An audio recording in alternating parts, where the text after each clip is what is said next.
We're back with the A team, Sabrina. I mean, your thoughts. I mean, what are the Republicans going to say on the issue, class warfare? You can call it whatever you want, but this is an issue that Obama is going to hit whoever the nominee over the head with throughout the campaign. What will be the Republican response?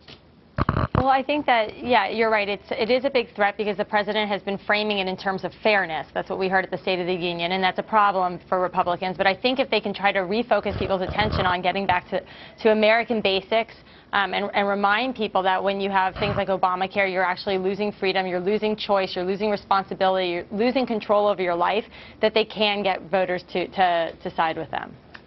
Mike?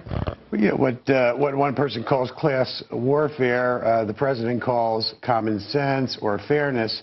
One of the simple economic rules, perhaps not in the daily pages of the Wall Street Journal, is that the rich get richer and the poor get poorer.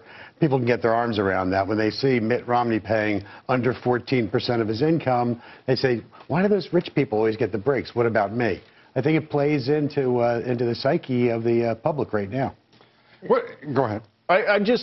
This is obviously the play that Obama's going to run. I think it can be defeated because ultimately I think what Americans want is opportunity. They want jobs. We've got very high unemployment now. I think the Republican candidate can make the case that instead of redistributing wealth, what we ought to do is allow people to drill for energy, allow people to run healthcare markets without the government. I don't think it's a case that necessarily sells with Americans.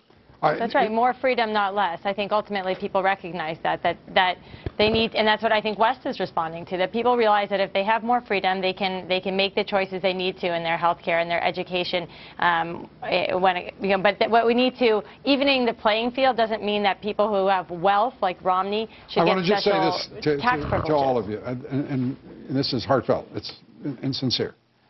If Republicans and conservatives can't respond on the issue of fairness, freedom is another word, for saying, I don't have an answer to your question.